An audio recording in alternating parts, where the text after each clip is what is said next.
skip through to agenda item number 8, which is on page 48 on your iPads. The resident satisfaction survey for 2019, as we have a guest presenter here, so we will just switch the order a little bit to allow him to speak to us. So welcome, Virgil, and yes, I invite you and Adele to share. Through your worship, so we undertook a change to the way that we've undertaken our resident survey in the last year. So previously we'd use NRB as our service provider in this area. Unfortunately, the way that NRB conducted these surveys was only through phone, and we felt that there was a requirement to undertake a more detailed survey, including other means of working through who our residents are, not just the ones who might be answering a home phone, because the home phone is a dying art, as we all know. So I will invite Virgil, who was our successful tenderer, to providing our services going forward in this area, and he can talk to his report and note some of the changes in our methodology, but also the results for the year in a bit more detail for councillors. Thank you, Mayor Wise, elected councillors. My name's Dr. Virgil Troy, and we took part in a tender to undertake this research for Napier City Council, and we're the successful contractor. We undertook the research in April through to June. The purpose of the research was to engage with Napier residents to determine levels of satisfaction and perception of council services, communications and management, to identify opportunities for improvement.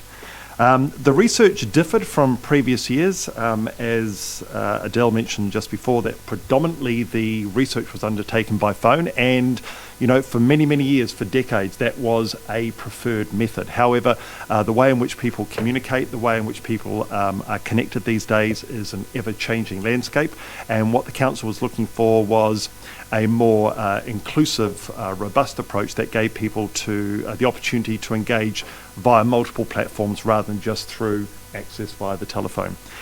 So to that end, the way in which we collected the data differed significantly.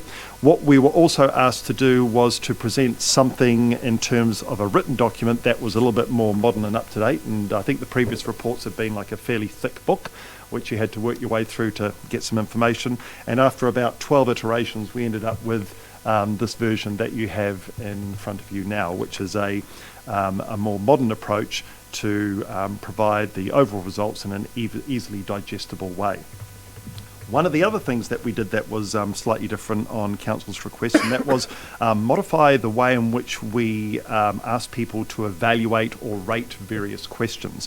What had happened predominantly, and again at the time that was originally developed, this was a good best practice.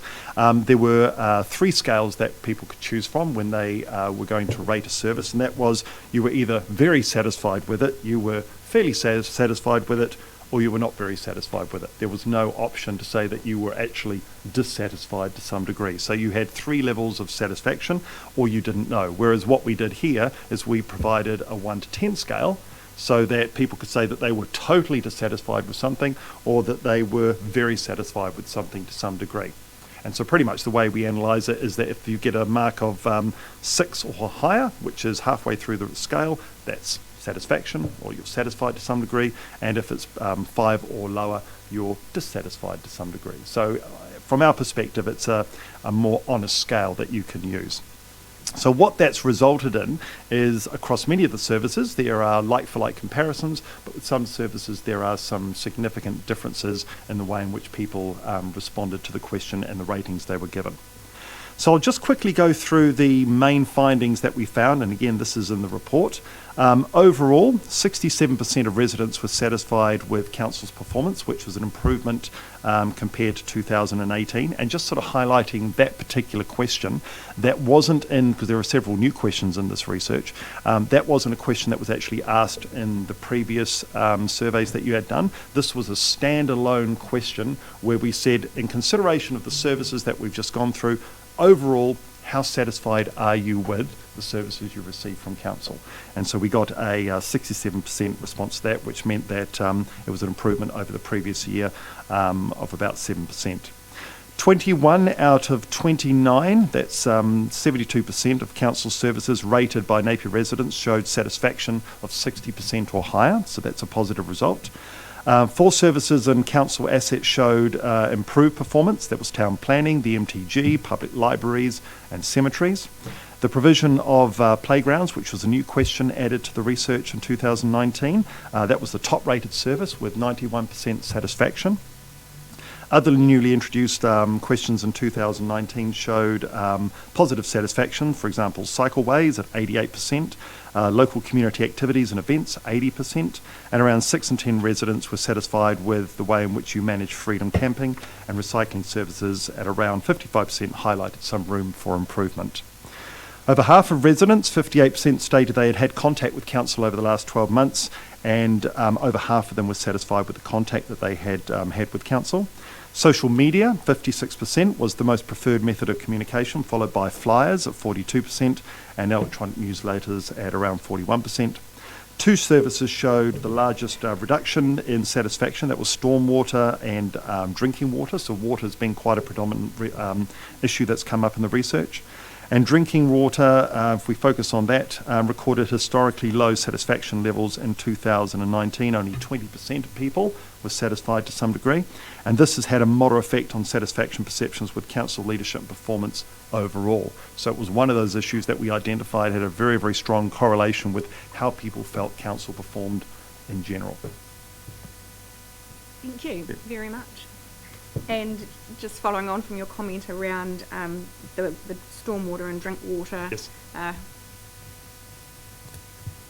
responses that we got, I guess that confirms for us that our resolution to make water our number 1 priority was definitely the right resolution to make. So, Absolutely. yeah. Do we have any questions of Dr. Troy? Yes, Councillor Boak. thank you, Virgil.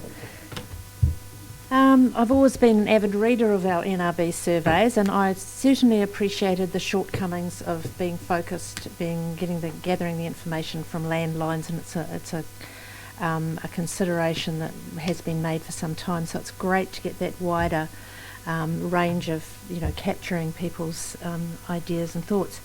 I just wondered, one thing I found helpful with the NRB was I actually quite liked the book because it had quite a bit of anecdotal comments in it, if you had the time to read it, and you usually could find what it was you wanted to see the comments on.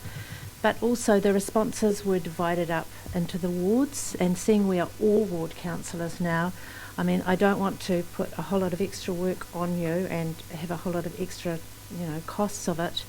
But I think some of us might find it helpful to see where we sit in those responses as far as ward responses are concerned, because I see you have divided up the city into the wards in terms of, capturing a wide range of, Yes. of responses. So I just wondered if you could speak to how difficult or easy that might be to consider.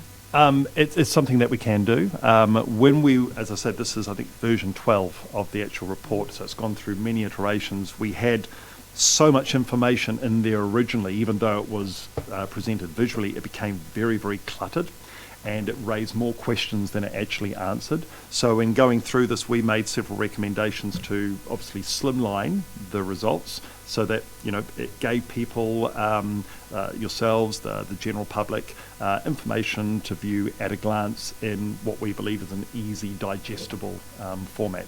So in answer to your question, yes, that information is there, and yes, if that's what you want, that is something that we can definitely do as either an appendix or as an addition to the Link or something. survey. Yeah. Yep. So it is there, and we can do that. Yes, I'm not sure how others feel about it, but I just thought it would another way of, giving us information about our particular constituents. Councillor Tuffney. Thank you. Through you, Your Worship. Welcome, Bridget. Thank you. I've got a straightforward question for you Please. today. So we've changed the way we conduct the survey and employed your services. Yes. So I'm looking for confidence around that transition. Yes. So I note in the report that we're taking the same measures and markers from the LTP and applying them to the survey. Am I read, or am I crossing my minutes? So the question is, when we shifted from the previous model or method of obtaining this information to the current one, Yes. did we drop, alter or change any measures or indicators during that process? Is it roughly, give or take 5%, essentially the same survey just delivered better, or is there more than, are there any substantial changes? I can probably speak through the Mayor. So ultimately, this is about the satisfaction about our services. So, you know, we haven't changed our services per se, so we're still asking the same questions of our ratepayers. We're just choosing to do that methodology differently. Thank you. Collecting on the same subjects, but just gathering the information through multiple means rather than just one. And even though I'm answering my own question here, I also noted that you've increased the band at which people can engage in the answer, so that too would provide us with greater detail, I assume, around the responses coming from our community? That's what we're looking to achieve, yes. Thank you. Are there any further questions? Do I have a mover? Councillor Wright, thank you. Seconded, Councillor Crystal. Get these new names in my head. Would you like to speak to the motion, Councillor Wright? No, just to say that I really appreciate that we're moving to a quarterly reporting. I think that will indicate to us when particular issues come on stream, how people are feeling about them, and I think that's a really good move, so thank you. Councillor Crystal, did you have any? Did anyone else wish to? No? That being the case, I'll put the motion. All those in favour, please say aye. Aye. Aye. Against? Carried. Thank you very much. So we will now return to agenda item 4. No, yes. We left it on the table. Oh, and sorry, yes, there was just a slight wording change. Just an administrative thing. Point 8.6C1. Through the Mayor, just to note that we talked about the satisfaction rating going up. It's actually, as Virgil noted, it's the overall satisfaction. I picked that so out we once can and- change it to the overall satisfaction. It's just a slight wording error in Yeah. the paper that will be corrected. It doesn't change anything. No, that's right. I Thank had you. my school ma'am hat on. Editing. Right, and our next agenda item is the mayoral remuneration. So we'll ask Devora back to the hot seat.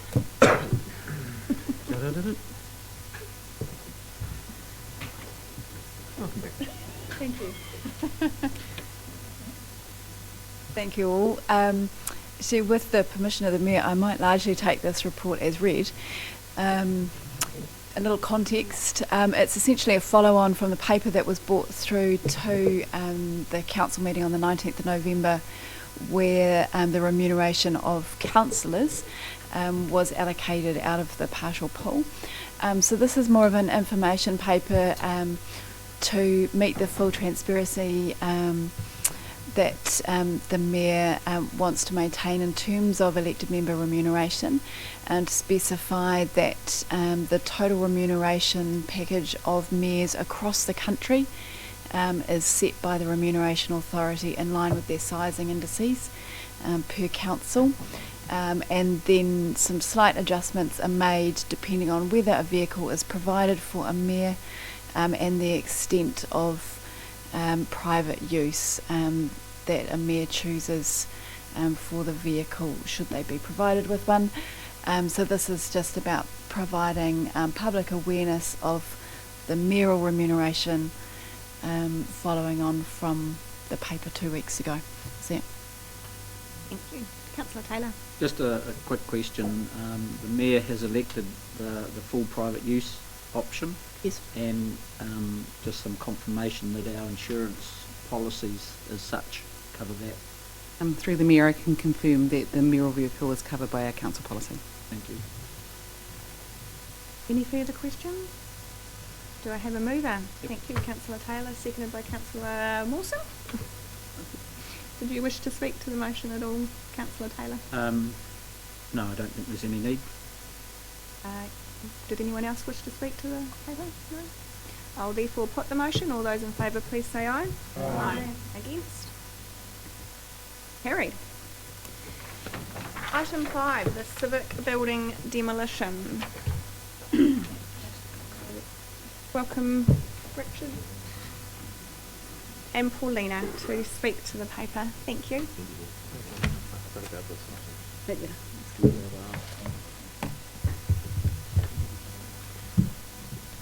Thank you, Madam Chair. I'm wondering if I could just put a bit of context around what we heard this morning from Mr. Robinson, if that would be okay. Absolutely. I guess the first part is that the paper in front of you is not really about the seismic evaluation or any of that. What it is really is a follow-on from the previous council's statement of proposal and subsequent desire to no longer hold the civic building site as a council site and to be able to divest that for commercial purposes. And specifically we were looking at a hotel proposition for that. So I guess in layman's terms what we're at is we are trying to put a for sale sign on that site, and will a hotel, or particularly a hotel at the moment, will they buy the civic building as part of that and see that as a liability or an asset? And I guess from all indications to us is that they would not use that building. They would have to demolish that building and start again. Not because of seismic strengthening necessarily, but because that building is not functional for them in this day and age for a hotel proposition. So that's the kind of context of what this paper is about. But I also think it's useful to go back in time to when we did get the seismic reports. And that was because we did have a useful sum in the annual plan to do up the civic building, and those of us who were lucky enough to be in that building will remember that it was well due for a lick of paint and a bit more. But as part of that investment, and I think it was about 7.4 that we had in the annual plan for that purpose, for something of that magnitude you would always get up-to-date information around what was going on in terms of the seismic strengthening, so that you can build something fit for purpose, and is actually not just fit for purpose at this current time but into the future. So the prudent behaviour is always to get another report unless there's something that is quite recent and is able to satisfy that particular need. And I do have Malcolm here to explain the building regulations in that regard if there's questions about that.